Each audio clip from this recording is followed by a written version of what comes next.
Hello. Oh my god, that was so bad.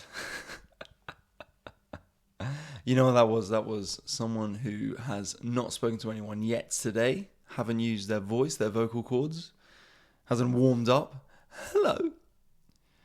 I'm so sorry about that. Hello, though. Hello. Oh, I'm not feeling too good, man. No, I'm not sounding too good. Hopefully I'm alright. About to go to Leeds. So, should be good. What a great start, as usual. Tip-top start to the Ali Woods broadcast. Ever the professional. I am here. You are listening. Hope you're doing well. Hope you're looking after yourself. Whatever you're doing on this fine day. I mean, I'm looking out the window and it's another day of gorgeous sun. You know, on this podcast, I've been complaining about the British weather. But this week's been gorgeous. This last week and a half, to be honest. Maybe even 2 weeks. Maybe even 2 weeks of sun in the whole year. Can you imagine that? And even as a ginger, even as someone who, the way my body reacts to a good day of sun is like the way a demon reacts if they enter a church. Combusting. Even me, I love this weather, man. I feel it's so energizing, feels so good. The summer evenings are the fucking best, man. I feel like I'm alive again. I was talking about it last week. Summer evenings are the best. Also, but you just feel it's okay to get up earlier, man. Like, getting up earlier for this podcast. I've got to do this podcast a bit earlier than normal. It's a Saturday morning. But I'm here.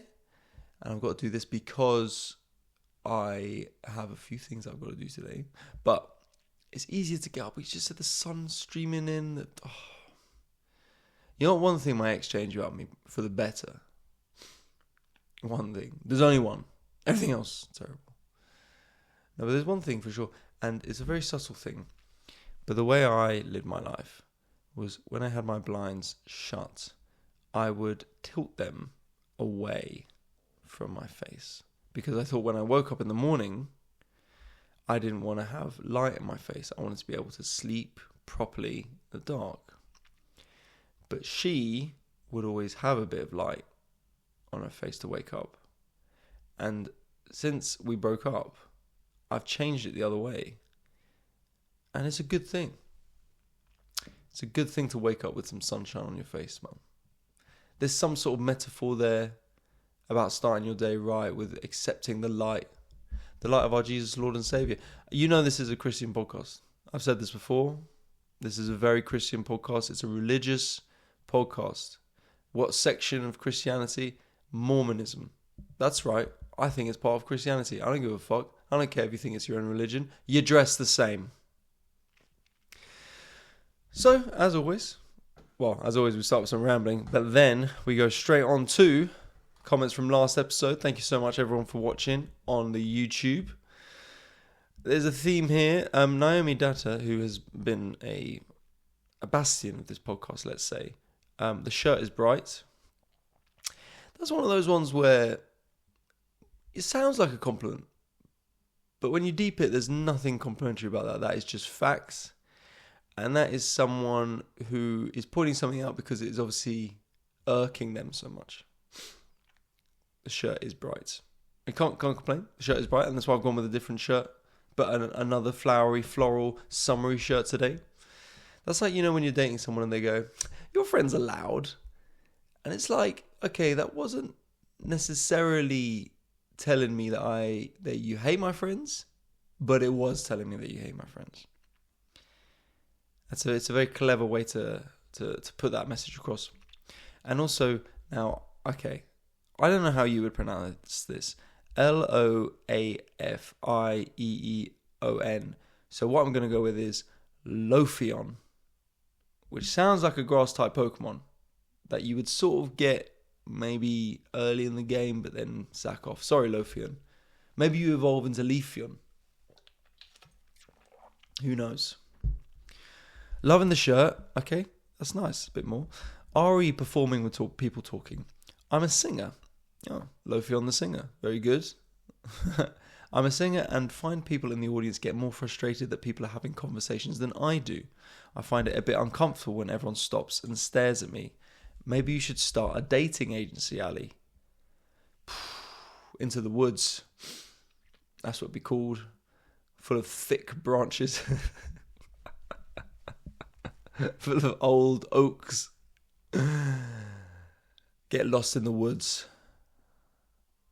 Yeah, I don't know. I don't think I'd start dating agency. I mean, you don't want to take a leaf out of my book, Lofian.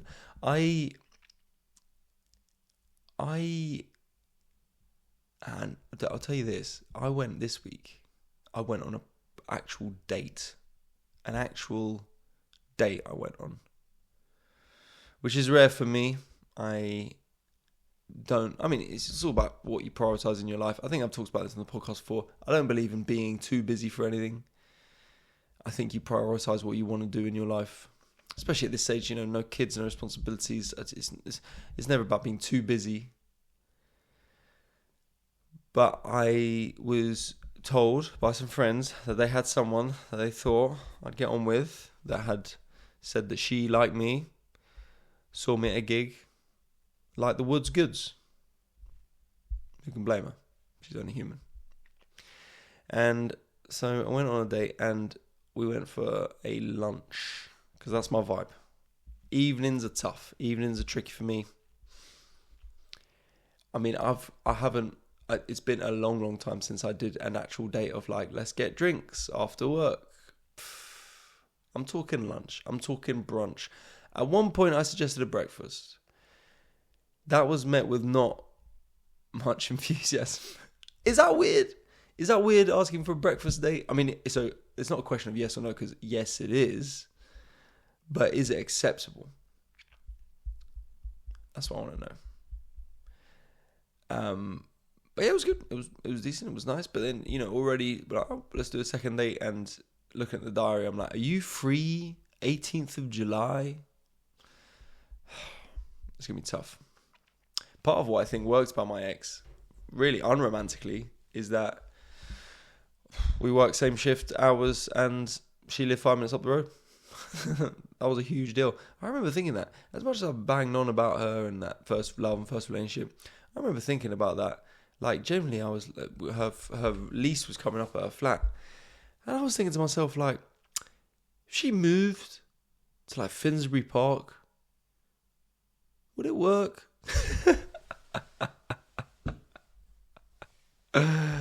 That's what romance is now in London, man. That's what it is. It's not the Montagues and the Capulets. It's, do I have to tap my Oyster card to see you? Not even that. Do I have to change zones? Do I have to change lines? Because that's a make or break, man. That's love. That's, if you're willing to travel to Finsbury Park to see your partner, then good on you. Fair play. But yeah, we're at a lunch date, and you know what I like? I like dates, man. I always have. I always enjoy meeting someone the first time. I find it really interesting and fascinating to find out about them, find out what they think of the world, find out about their background. I don't know if you've seen this film called Anomalisa. It's like one of Charlie Kaufman's films, and yeah, I'm very arty, so I'm into these sort of films. What can I say? I'm not going to apologize for being better than you. That's your cross to bear. But it's quite good. It's not the best film for me, but a lot of it's to do with him not finding people special and then meeting someone who he finds really special. But in that, there's got a little speech, and it's talking about how everyone's had a childhood, everyone's had a day. And I find it fascinating because that is so true. I love that. I love finding out about how did you get to here? Life is inevitably interesting for people. When you've lived enough years, it's inevitably interesting. And also that you're a functioning person. You have thoughts and feelings about the world. And I know you say you meet people who are boring, and there are obviously more boring people out there. But on a first date, I love it because you can always just focus on what the interesting things about them are. Like, I am always mind boggled when I hear, like, I did a video recently about talking to someone who doesn't ask any questions, and the amount of women who have commented on that video saying, this is dating, this is what it's like dating men. And I just can't understand that, because the questions are the best bit. The questions are the best bit. You're talking to someone about their life, ask them, how did you get here? Do you get on with your family? Where do you live? Do you like it? What do you do? Why do you do that? Where have you come from? What is going on? What's your thoughts on this? What's your biggest fear? What's your biggest, what's your reason for living? What gets you up in the morning? I love all that stuff, man. I love finding out how someone works. First dates normally go well for me. After that,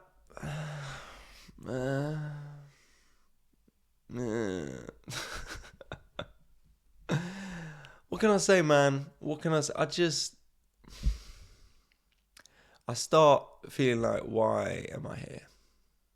That's how I always know that I've got to stop dating someone, is when I'm sitting with them and I'm just thinking, ugh, I'd rather be doing work. And that is sociopathic, and that is bad. I understand that. But I am not someone who, look, for better or for worse, I'm not someone who feels like they're missing someone in their week that they can hang out with and have those intimate moments with. I'm busy. I like what I do. I choose to do it. I choose to be busy with comedy. I love it, man. I love it so much. Stuff like this. No one's asked me to do this podcast.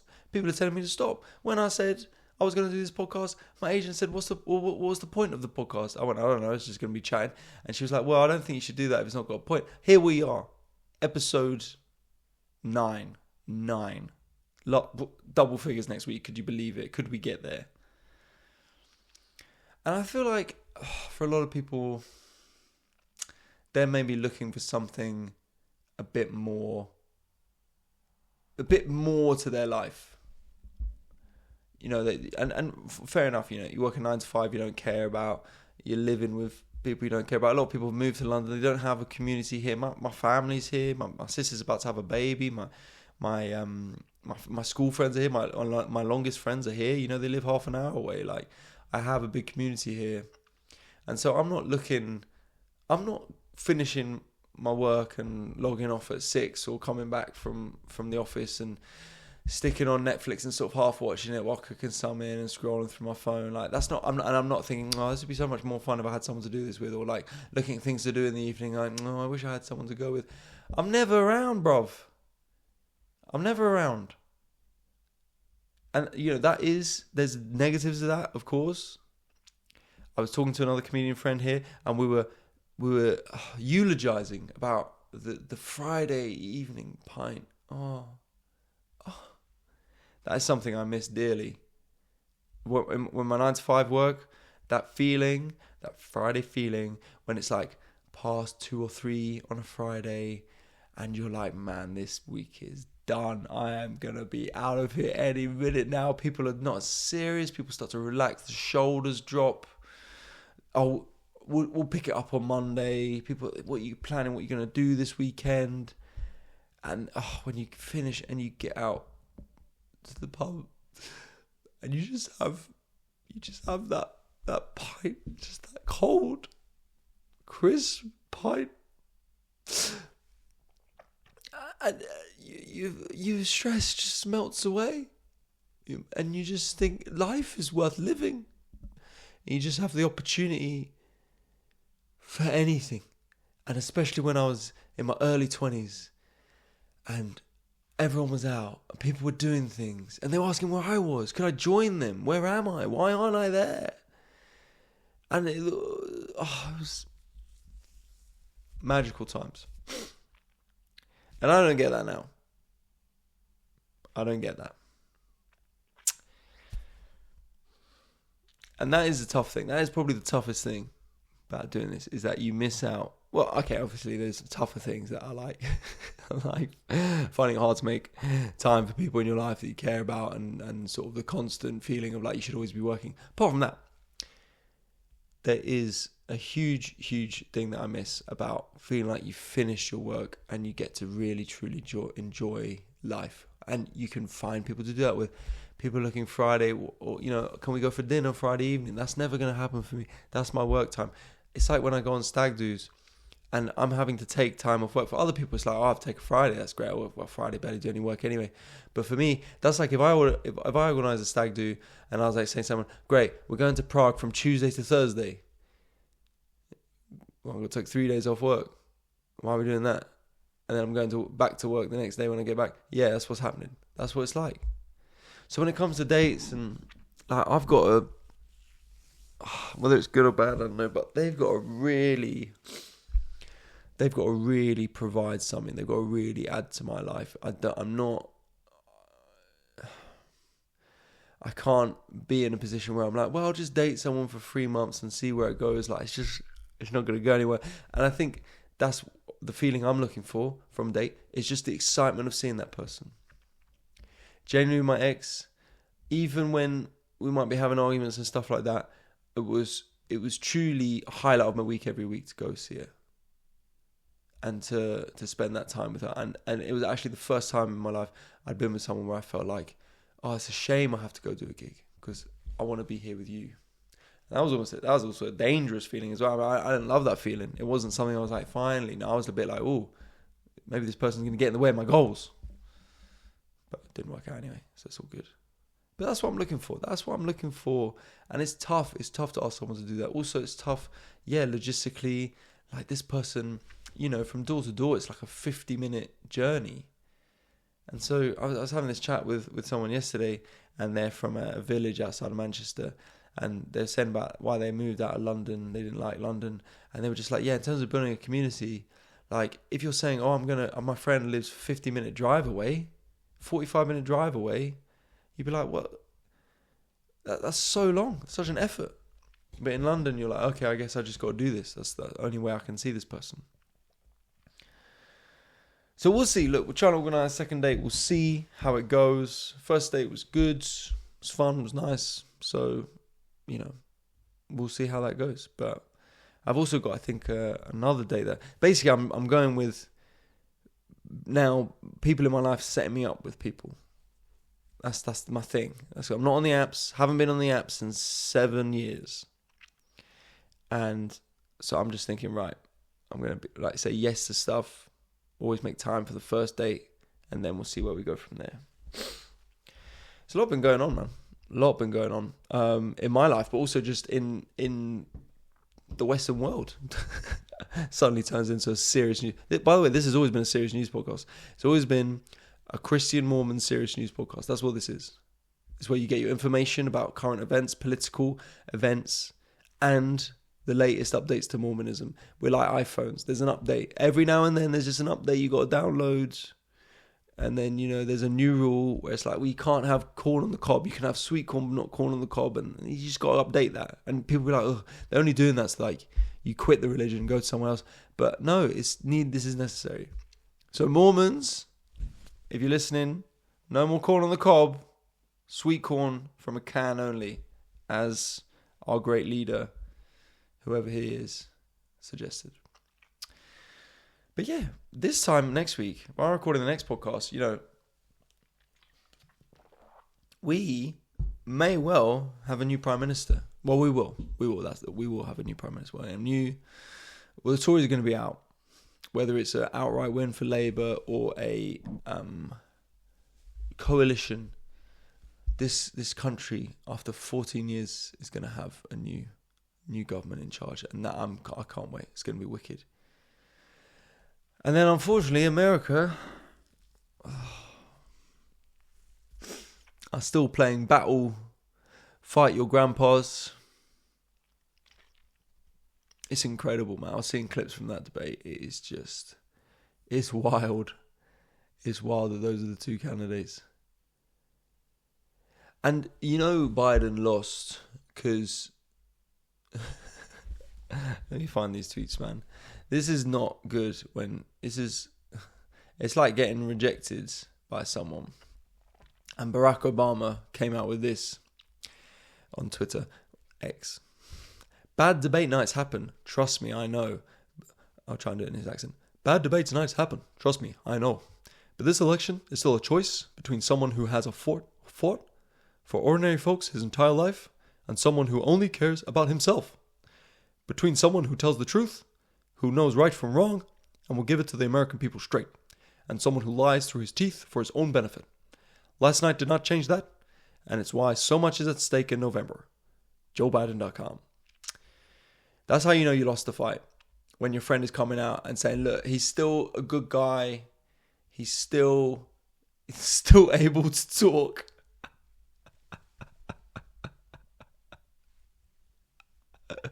Why are you getting former presidents to come out?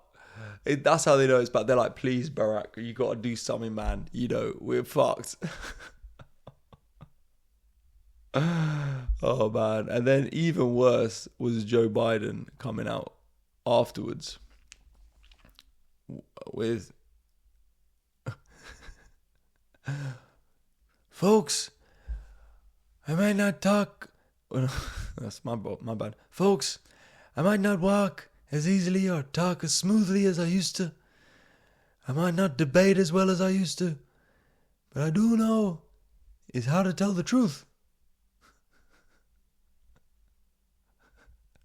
How can someone who is running, this is not a joke. It's not a joke. He's not doing this for a laugh like Trump was in 2016. He's doing this sincerely. How can someone come out 4 or 5 months before the election and be like, you look, guys, I know I can't move or speak. But 4 more years. It's game over, man. Trump's going to win again. And that is a shame.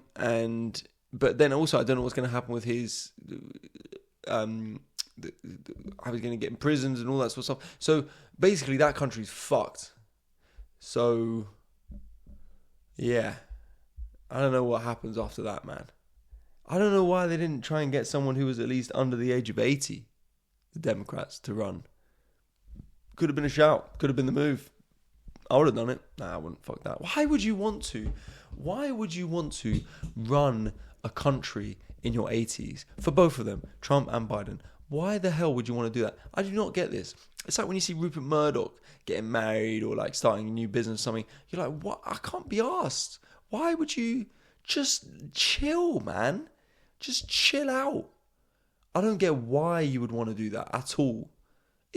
Life is tiring, man. Aren't you tired? I mean, he must wake up every day being like, fuck's sake. People shaking him, Joe, you need to go campaign in Iowa. And he's like, just let me die. A lot going on. People are going to be at Glastonbury this weekend, man. Always get jealous when I see the videos. I'm so disorganised when it comes to festivals. Haven't been to a music festival for decades. But my life, okay, what's going on? I had the date. Went to my friend's wedding. Oh, so good, man. So good. Weddings, excellent. Oh, by the way, I should come clean as well. Well, 2 things. Firstly, I always forget this. If you want to come to my tour show, get your tickets now. Hackney Empire in London in October. The bottom seats are almost sold out. So actually, that's starting to move now. So get your tickets now for my tour. And any work in progress shows, all of that. That's... Still, you can find all that on my website. And then also, subscribe to the Patreon if you want to support this podcast. Share it with your friends. Give it 5 stars. All of that. The other thing is, having said all that, I fucked up this week. I'm going to come clean. It just hasn't worked out.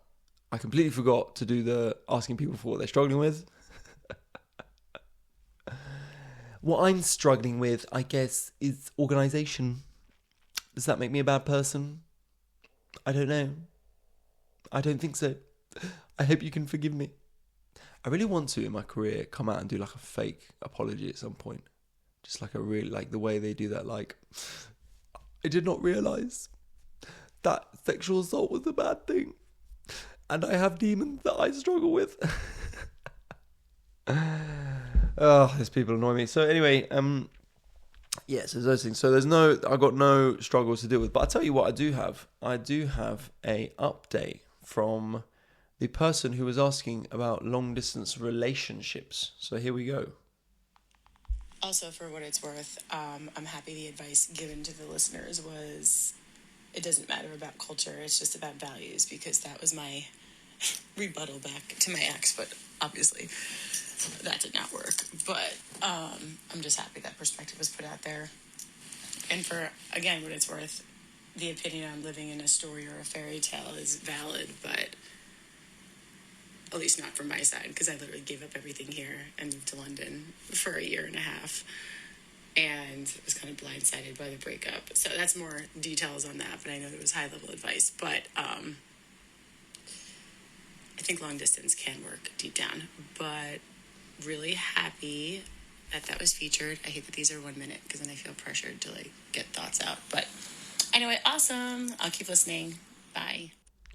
Awesome. Well, that's a cool voice, man. You got a cool accent. I like that, man. That's a cool accent.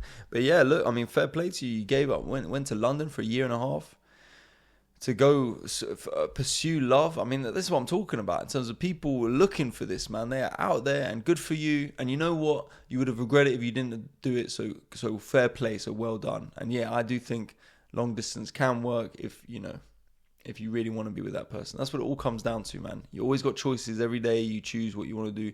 And if you want to be with someone and the other person, and they wake up and they want to be with you, you can make it work 100%. So I went to a wedding. Speaking of love, I went to a wedding. Oh my God, so much fun. It was so good. But this is the connections I have, people. I know some rich people. I know some poshers. Sorry to brag, but I'm in the elite, mate. You know, everyone takes the piss out of the 1% until you're in there and you're on the yacht and, you know, you have a glass of Prosecco. Probably champagne should be. Sorry, that's my scumbaggery. Champagne, you're on the yacht. You're looking around at the glittering sea.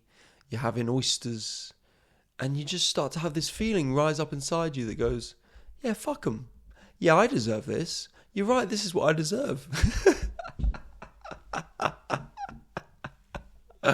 Hell yeah, I worked hard for this. I'm not sure what I do, but I worked hard. I'm pretty sure that happened.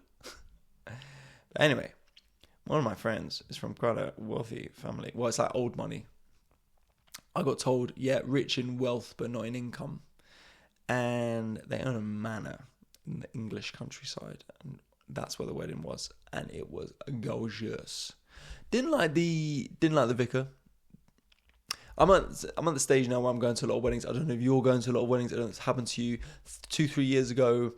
You know, no invites. But now I've got like 6 a year.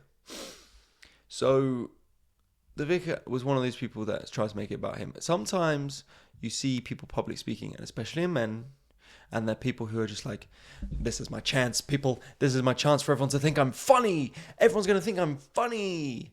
And as someone who does comedy for a living, I've got a lot of scrutiny for these people. Because I think, look, it's not about you being funny. This isn't your time to shine. This is your time to do your job. Public speaking is easy for me because I don't have to be funny. So you can just talk. It's great. Why are you putting yourself under this pressure? He was one of these people. And also it was a bit of an old school wedding. I mean, look, call me old fashioned. I know this is a Christian Mormon podcast, but I just find it mad that like in 2024, and these are like, you know, my friends are like liberal, supposedly progressive people, but it's all traditional. And like, you know, the father of the bride is walking the bride up to the altar. And then the figure literally goes like, what man is giving this woman to this man? What the fuck's going on?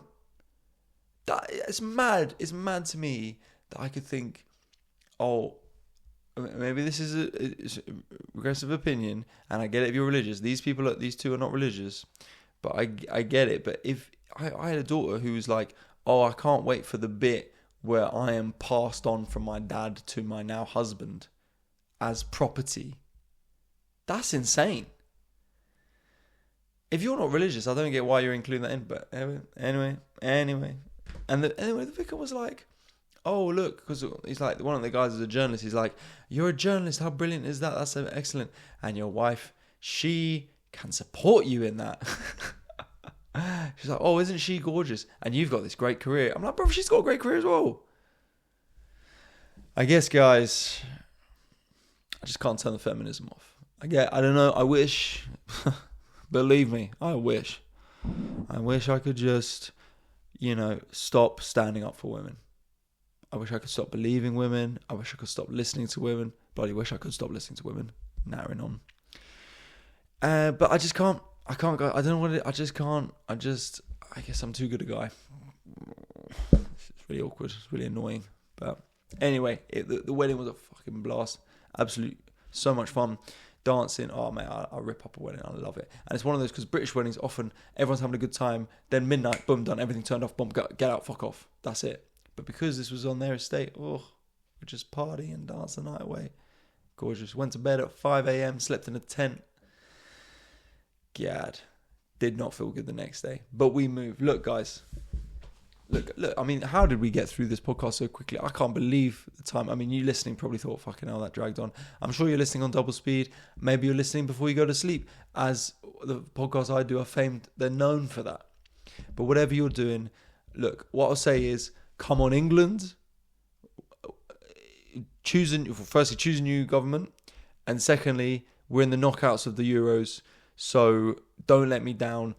I'm watching you tomorrow against Slovakia. We've got a good draw. Come on, England. Let's do it. Hope you enjoy the sun. Keep the sun going. Keep that weather machine on high. And let's have a good one. Enjoy your weekend. Whatever you are doing, whoever you are, thank you so much for listening to this. I really appreciate it. You can go get tickets to my shows on my website. The link's always also in the description of this. Same with the Patreon if you want to subscribe and donate and support the podcast. But until then, I've been Ali Woods. I'll see you soon. Take care. Bye-bye.